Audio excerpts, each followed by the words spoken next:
Okay, now I'd like to hand it over to Sarah to introduce our special guest for this month. Thank you, Michael, and hello, everyone. Thank you so much for joining us so early this morning. I hope you guys are feeling good. I hope you are feeling a little bit stressed. I think everybody is. We are going to learn so much from Caroline today. And I hope that you guys stick around at the end, because we are planning to have a little bit of a photo session just to show everyone, you know, like that we are all here this morning and that we have shared this experience. So stick around, we'll take a picture with everybody at the end. And without further ado, I'll introduce our speaker this morning, Caroline Gamble. She is the founder of the Breath Method app. Caroline has started her career as an advertising exec in London. And like many before her, she worked too hard and burned out. I think that's relatable for all of us. She worked with yoga masters in Europe, the US and India, specialized in deep multi-practice approach of Raja Yoga, trained in advanced yoga breathing and mind control techniques, and gained over 1,000 hours in formal training. So having taught hundreds of people from diverse backgrounds and circumstances, Caroline saw time and time again that there was one tool more powerful, immediate, and transformational than the rest, and that is breathing. And so Caroline has developed the Breath Method app to bring breathing techniques and education to broader audience. The app will be a guided practices to teach good breathing, breathing tools to shift mood, and specific techniques to sleep, distress, focus, energize, and relax. So hi, Caroline. Thank you for being here this morning. Hello to you. Hello to everyone. Great to be. Hi, yes. We are so excited to hear a lot more about the breathing method and how it relates to stress, which is our theme this month. Could you tell maybe a little bit to our audience about the relationship between stress and breathing? Sure, yeah. I would be very happy to do so. Yeah. Before I do, let's do an immediate breath hack. Okay. Calm our nervous systems down. It's really straightforward and you'll all feel the benefits. So take an inhale through your nose and sigh out through your mouth. Close your eyes and do that 3 more times. And you can make sound or silence, but try to let your sigh move far, far beyond you. So you elongate the sigh. Just 3 times. Inhale through your nose and sigh out through your mouth. And no matter how you feel today, that's going to bring you into a better sense of balance and ground. So yes, stress and breathing is very intertwined. One affects the other. But before I get on to the breathing too much, and I promise you, we're going to have a beautiful breathing practice for the second half of this talk. And I'm going to teach you many more breathing tools with which you can use to balance your stress levels. Because we're all feeling stressed. Yes. You live bombarded with stress. I was feeling stressed this morning about this talk and trying to get my children out of the house so I could ground myself. So I too needed those sighing, relaxing breaths. So before we get into breath, I want you all to know about how stress comes into our body and the relationship between stress and our nervous systems. So we have a central nervous system and an autonomic nervous system. The autonomic nervous system is responsible for everything that happens in our bodies on an automatic level. And there are 2 sides. There is a side called the sympathetic nervous system, which is responsible for stress. And that's not all bad stress. That is the stress that gets us engaged, alert, ready to move, ready to fight, flight, or freeze, or also just ready to go in and pitch hard, or have a confronting conversation, or go on a big run. And so that is our sympathetic nervous system. And it is called our stress response. Right. The other side of our nervous system is our parasympathetic nervous system. That is our rest and restore side. So we know when we're in that one, when we feel very much calm and centered. Our life circumstances might not have changed. We might have the same problems and challenges, but we don't feel anxiety about them. We don't feel stress about them. We feel like everything is in its natural order. We feel calm and content and centered. So we have the parasympathetic side of our nervous system, which is our rest, our relaxation, and we have the sympathetic nervous system. We both have those two sides, and optimal well-being is being able to move in and out of them. So it's being able to move into a stress state and then quickly down-regulate into a calm state. Let me bring it to life with this analogy. So imagine our ancestors, the hunter-gatherers, Right. and sitting by the proverbial campfire. And they are gazing at the fire, it's dark, stars in the sky. They still have the same issues of people in the tribe that they don't like, the hunt that's happening tomorrow, the threat of wild animals. But when they're in parasympathetic response, they're not stressed by that stuff. All of that stuff they are aware of, but they see it as part of the natural order. They feel calm and content, and they can sit still and rest. That's how we want to be as we navigate the modern world. Yeah. Now imagine sitting by that campfire and you hear a rustle in the bushes. It's dark, you don't know what it is. Your hackles go up, you get on alert. You start to breathe really high up in your chest because you're sensing threat, you're sensing danger, and you need to be alert to that. That is your sympathetic, your stress response. And so it doesn't matter if your fellow tribe members or the other people around you in your world are calm and relaxed. You cannot relax until you know that threat has passed. So that is an analogy to describe to all of you, our audience, the difference between those two parts of your nervous system. Now, in the modern world today, some of us feel more dominant, more at home, or more spend more of our time in one or the other. And usually, for most of us, it is in the stress response. Because unlike our ancestors, the modern world is bombarded with stresses. Mm-hmm. Yeah. So we have the obvious stresses of financial insecurity or illness or relationship issues. Those are the obvious big stresses that, of course, make us stressed. But then there are so many other subtle stresses. Environmental pollutants in the air that we breathe and the water that we drink, food that we eat that's got pesticides on or we have an allergy to, subtle relationship issues, just a belief that we need to be doing more with every hour of the day. And in fact, the screens that we are looking at now are so beneficial in so many ways. But every device you look at, there are studies that show when you look at a device, even if it is not on, even if it is not illuminated and makes no noise, just seeing a device, even if it is not your own device, spikes your stress hormones of adrenaline and cortisol. So I sent you that context, not for doom and gloom, but just so that we can all understand that today's modern world, there is many stress, Right. stress stimulants swirling around us. And so we are usually finding ourselves in a state of low-level stress. But as we are coming to, there is a way for you to manage your nervous system. There is a way for you to manage that tendency towards chronic low-level stress so that you shift more to being sitting relaxed by that proverbial campfire.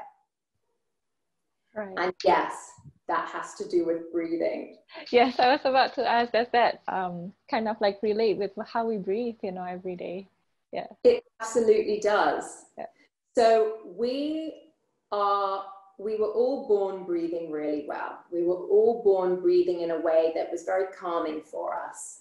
Right. And then we have, unfortunately, as we've become adults, started to adopt these breathing dysfunctions. Mm-hmm. And a study from a couple of years ago said that over 80% of us, the world population, has a breath dysfunction. And that was a conservative percentage, and that was before COVID. Oh, so wow. 80% of us. So let's assume that we all could improve our breathing. So yes, let's think about a situation whereby we are out in nature and a bear jumps out at us. Oh my goodness. Try to bring that to mind. The breath you would take then would be like this. It would be in the upper chest and it would be through the mouth. And the reason your body naturally takes a breath like that is because in the top lobes of your lungs, you have your sympathetic receptors. And as we remember from the earlier part of this talk, sympathetic is your stress. So in your upper chest, you have your stress receptors. So the reason when there's a stressor around you, a threat around you, you take that upper chest breath is so that you have a rush of adrenaline and cortisol and you can fight, flight, or freeze. However, imagine taking away that drama of a big bear. That doesn't happen to many of us. Yes, I hope so.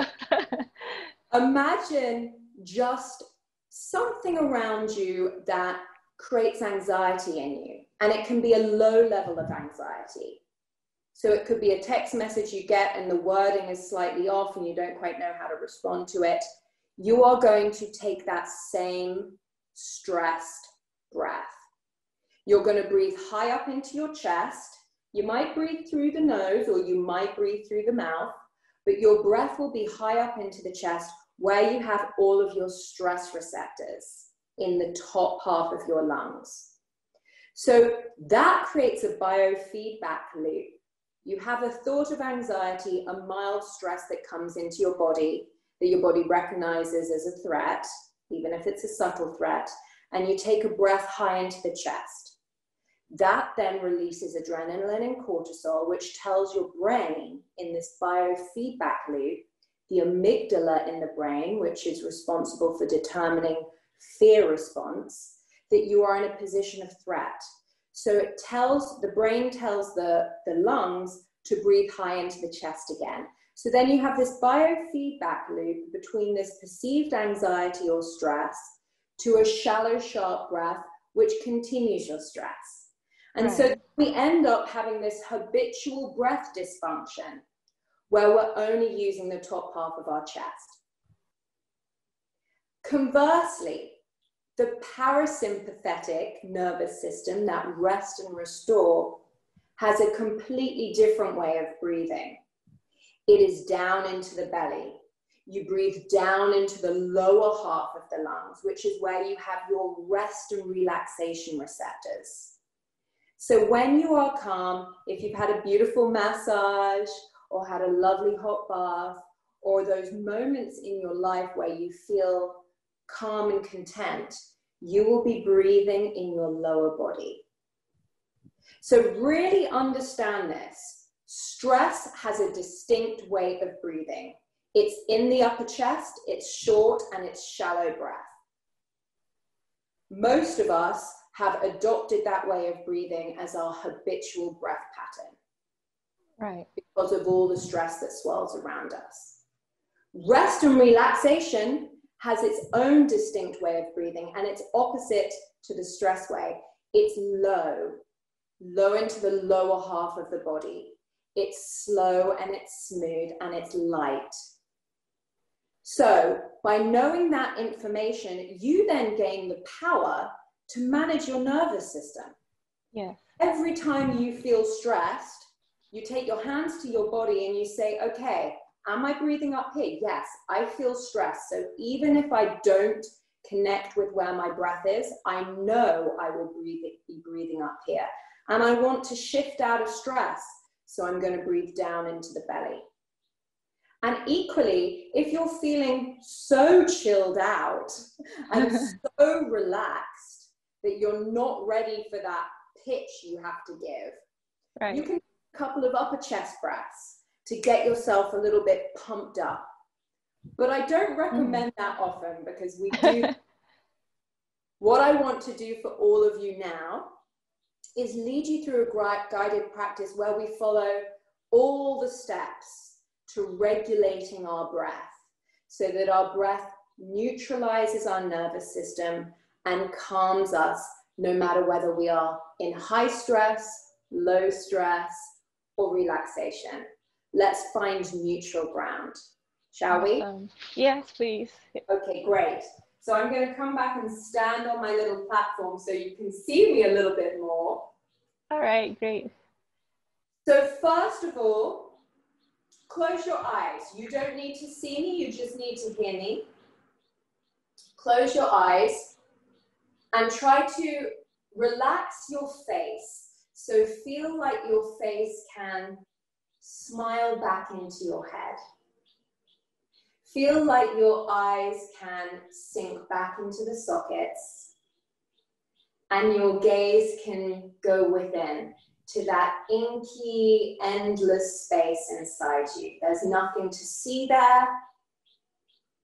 There's nothing that changes there. There's just an opportunity to rest in this space as we move through the principles of breathing well. The first principle of breathing well is breathing through the nose. So feel the airflow move in and out through your nose. Just be with that as I explain why nasal breathing is so crucial. So the nose is the first line of defense for your lungs. Your lungs is made of a very sensitive membrane. And so breathing through the nose allows us to clean, moisten, humidify the air that we breathe. So by the time the air hits the lungs, it's not going to disturb you. It's not going to create stress on a cellular level in your body. Your body will be able to absorb that air without having to change it, purify it, condition it.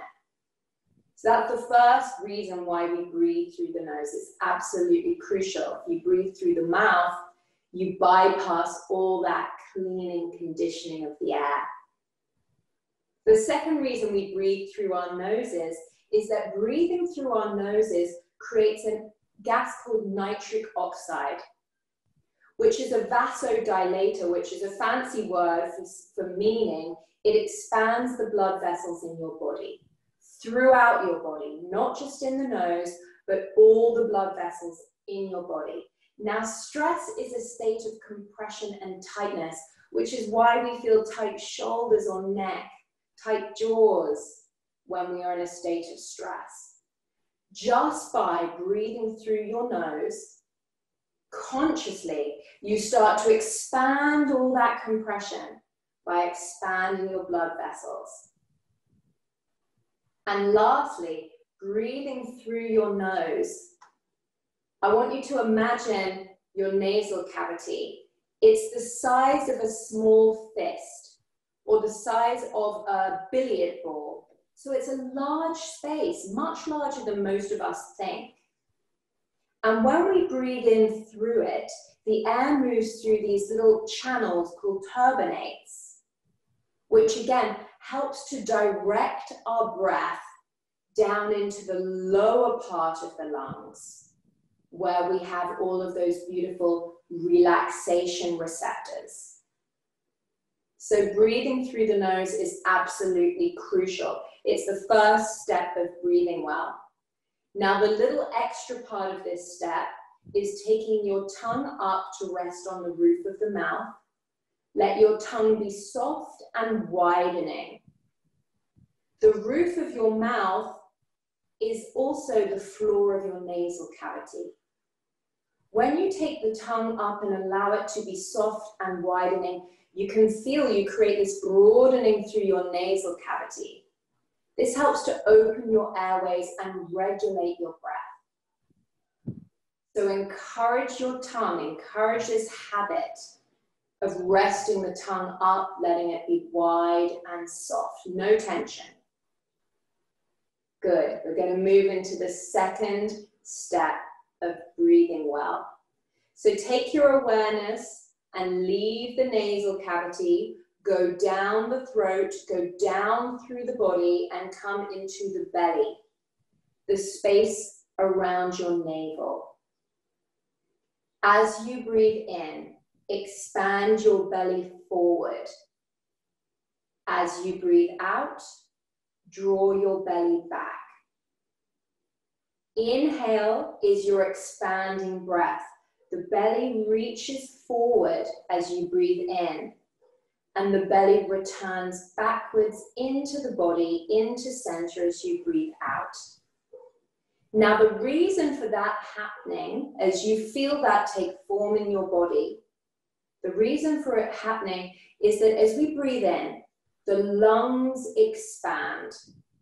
The diaphragm muscle, which is just underneath the lungs and is shaped like a plate, resting horizontally through our body, that muscle, as the lungs expand, stretches down, pushes down into the organs in your lower trunk, pushing the organs down and forward so your belly expands forward.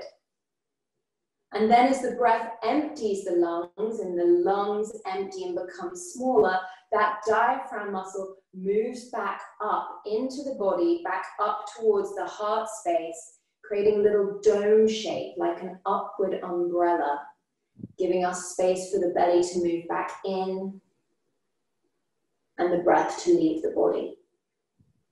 So this is called diaphragmatic breathing. Now, a common breath dysfunction, for those of you who maybe feel this is counterintuitive, don't worry, a common breath dysfunction is reversing this. So pulling the belly in as you breathe in and pushing the belly out as we breathe out. That's called paradoxical breathing. It's not a good way to breathe.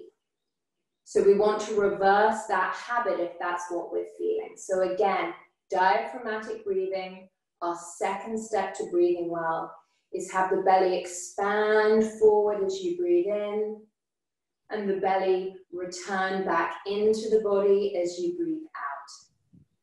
Good. The third step of breathing well. I want you all to take your hands to your lower ribs. So open your eyes for a moment.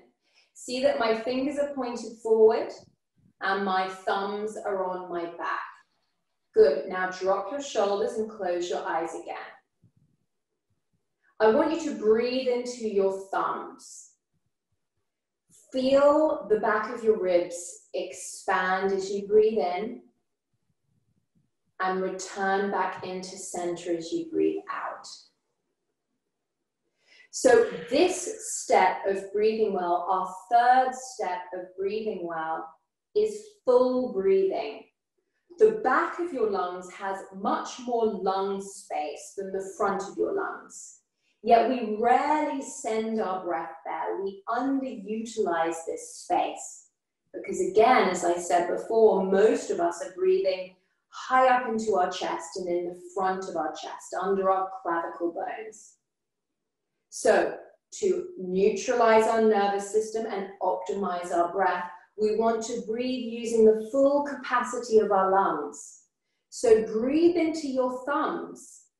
This is the lower back part of your lung mass, which is where we have most of our blood vessels. It's imbued with countless blood vessels that allow for greater oxygenation, carbon dioxide exchange, and greater activation of those parasympathetic receptors. So breathe into your thumbs, and with your hands around your torso, you can feel the expansion in your belly and in your back as you breathe in. And returning through the belly and through the back as you breathe out. Visualize a balloon in your body, underneath your hands, And as you breathe in, you fill that balloon and the body expands with that filling. And as you breathe out, you empty the balloon and the body returns back to center. I'm going to give you just a couple of moments for you to feel that as I just recap those steps. Number 1, breathing through your nose with your tongue up, wide and soft. Number 2, diaphragmatic breathing, your belly expanding forward as you breathe in, returning back as you breathe out. Number 3, full breathing, so breathing into the back of the lungs, especially the lower back of the lungs, from the bra strap level down to where your thumbs are now. And that leads us nicely onto our 4th step of breathing well, the quality with which you do those first 3 steps. So we can push and pull our breath, try to make it happen and force these steps, but that's not good breathing. That's going to take us into stress response. We want the quality of our breath to be refined. So slow your breathing down. You can release your arms down now or keep them where they are. Slow your breathing down. Feel this either through the air flowing your nose or through the expansion in your body, lower body. The expanding as you breathe in is slow. The returning to center as you breathe out is slow. Your breath is slow. Now smooth your breath out. Again, feel this in the air flow in your nose, the smooth movement of your lower body as you breathe. Now steady the breath. So notice if there are any jerks or irregularities in either your inhale or your exhale. Some of us gulp in the beginning of our inhale and then it peters off, or vice versa with our exhale.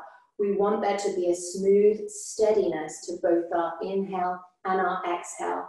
Imagine the breath is like a silky ribbon coming in and out of your body, slowly, smoothly, steadily. And lastly, we want a light breath. So you can hear your breath very lightly in your body, but nobody can hear your breathing around you. You can feel your body moving as you breathe, but if someone is sitting beside you watching you, they can hardly see the movement in your body. Our breath is so light. Remember to keep the breath deep into the lower lungs. We want to feel like the air is entering the lower lung space so it can engage those parasympathetic receptors. But allow that journey of the breath to be slow, smooth, steady, and light. Be with this for a couple of moments. Make an imprint of this way of breathing. And then we want this to become your default breathing pattern. For the 25,000 times each day you breathe, we want our breaths to be like this. And now open your eyes and connect with how you feel. Connect with your body's natural default breath. Do you lose all of those steps straight away? Oh my God, it was so amazing. Oh, good. I'm glad it served you, Sarah. So for anyone who felt the benefit of that, I want to give you a little hack for you to use throughout the day. Take one hand to your chest and one hand to your belly. And I want you to tap into your chest. And as you tap into your chest and circle around your chest, I want you to say to this space, move less as I breathe. Move less as I breathe. And now hold that hand still. And then circle around your belly and tap into your belly and say to this space, move more as I breathe. Move more as I breathe. And then breathe into your belly hand and make sure your belly is moving more than your chest. And do that regularly throughout the day. Use this as a little tool that can center you. Anytime you feel like you've moved out of center, moved into imbalance, take your hands to your body. Just remind yourself that up here is stress breathing. Down here is calm relaxation breathing. Breathe more into the belly, less into the chest. Great. Are there any questions from the audience or you, Sarah?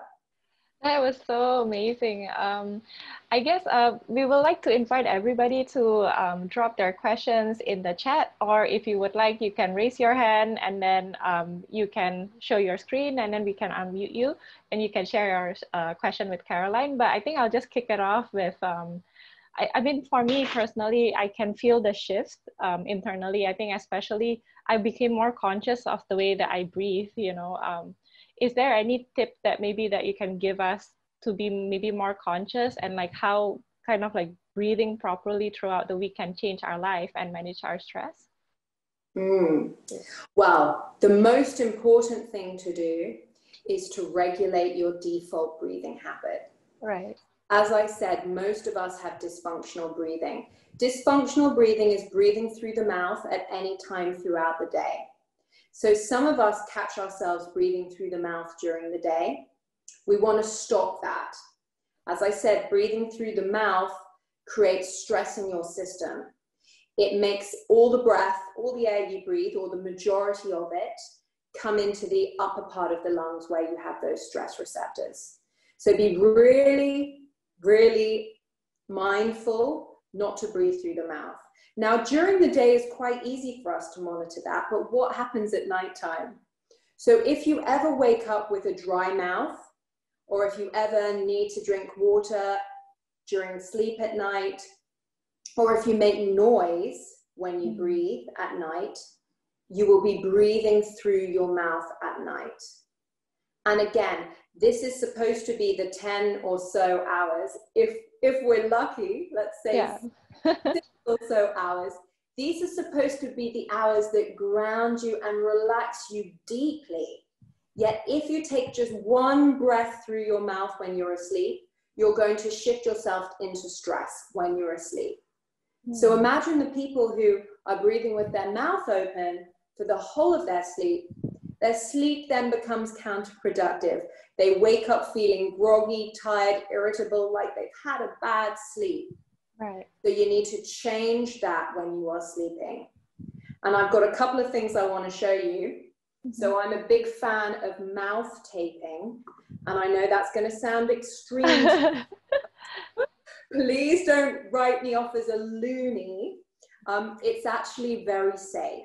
So in Guardian, you can buy this kind of tape. Okay, it's called Micropore Tape, 1 inch thick. And it comes off like this. It's a fabric tape. It's sticky. It doesn't leave any adhesive. You have a piece about that size. You put it on your mouth like this. It doesn't have to be tight on your mouth. It's okay if the edges of your mouth are not covered. Just this alone, it's not painful to take off, will encourage you to start breathing 100% through your nose at night. That's going to change your airways and change your life. So if you are feeling like during the day, you lose energy and you don't get the replenishing sleep you need at night, it's probably because you're mouth breathing.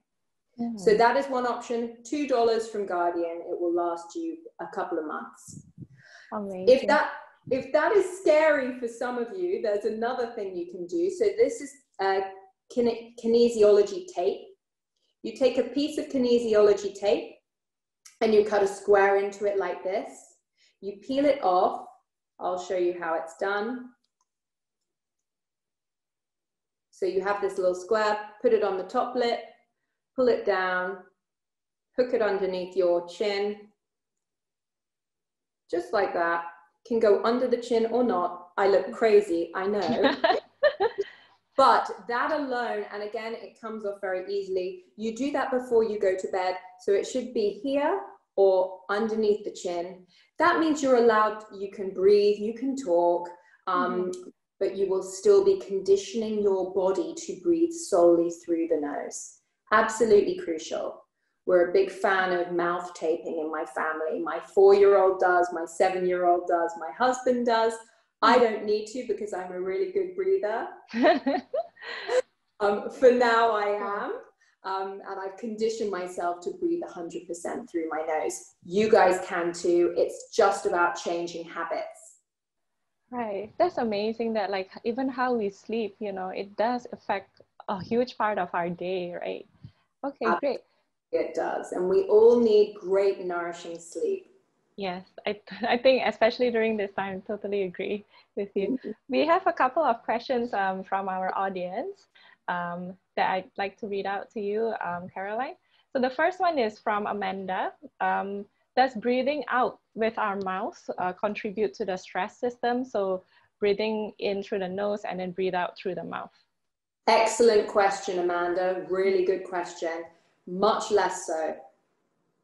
So those sighing breaths, that is a tool. So that was the first tool I gave you today, the sigh out with sound or silence. Because the breath is leaving our body and not coming in and hitting the lungs, breathing out through the mouth is not going to stress your system. However, we don't want to create a habit where we breathe in through the nose and out through the mouth. We want to really use these turbinates in the nasal cavity to condition our airflow. So breathing out is not going to take you into stress, but it might dysregulate your breath because it will become too fast. Through the nose, it's a smaller airway, Amanda, so it conditions, it refines that flow of breath, the fourth point of our breathing well. So slow, smooth, steady, and light breathing is more able for you to achieve when we have it out through the nose.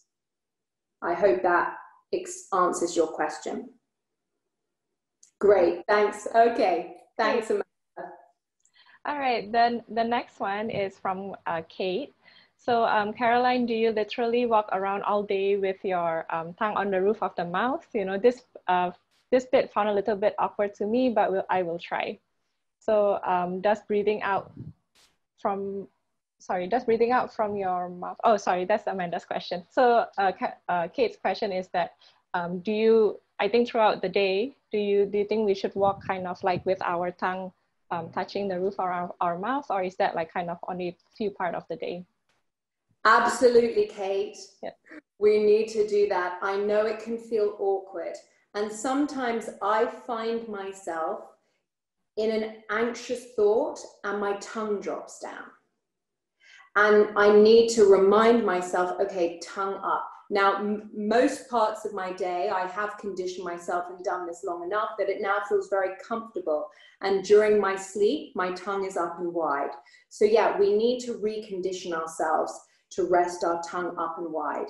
It's so important for our whole face structure and our breath quality. So resting the tongue up and wide, Kate, and to the rest of the audience, helps to broaden the roof of the mouth. That helps to broaden your jaw, creating this correct facial shape where you have broader cheekbones, a square-shaped jaw, and this breadth through a triangular nose shape. A face shape like that, let's think of Brad Pitt. He has the archetypal good breathing face shape. That happens through continuous resting of the tongue up on the roof of the mouth and to be wide. Now, studies have shown that even if we adopt that way of resting our tongue up, we can change our face shape through our 70s and likely beyond. And it doesn't take long. It just takes a year to make significant difference. So you might have come across a book, some of you, called Breath by a great author, now a friend of mine, called James Nestor. And he talks about having started his breath inquiry from a position of being a bad breather. He's learned similar hacks to the ones that I have just explained to you. And by resting his tongue up and allowing it to be broad, he has gained bone in his head over the space of 12 months. So if you feel like there's a narrowing or an elongation through your face that has happened throughout your movement into adulthood, the chances are that's because your tongue has been dropped down and it's created this weight of drawing your face down and closing your airways. So lift your tongue up, let it be wide, and you'll start to recreate that. We're not going to look like Brad Pitt, but we are going to make subtle changes that will allow us to improve our face shape and improve our breathing quality. Awesome. All right, then we'll just take one last question from Pauline. I started yawning a lot as I follow the breathing techniques. Is that normal, and why does that happen? Hey, Pauline, really good question. When you start breathing in this way and following breath techniques that help you regulate your breathing, just as I taught you those 4 steps, the yawn is your response that you are shifting from stress, shifting from sympathetic to relaxation, parasympathetic. You are yawning, you are readjusting your system as you readjust your breath. As you become used to this change, this changing regulation of your breathing habit, you might fall asleep in your breath practice because you're nudging yourself away from probably a chronic low-level stress way of breathing into more homeostasis balance. And with that recalibration, yes, comes a yawning, comes this feeling of being lethargic in the process of the breath practice. But keep at it. It's going to eventually shift to really energize you and allow you to feel full of vitality. Awesome. Thank you so much again, Caroline. Great questions, everybody. So and listen, I am, as Sarah introduced, I have a breath app called The Breath Method. Sadly, it's not launched yet, but it will be launched next week. But follow me on Instagram and I can give you support and tips of breathing. And then I will let you know when the breath method launches. And on that app, there's going to be a free daily breath practice. So we move through those 4 principles of breathing well every day for 6 to 8 minutes for you to regulate your breathing at the start of your day and hopefully repattern your default breathing plan.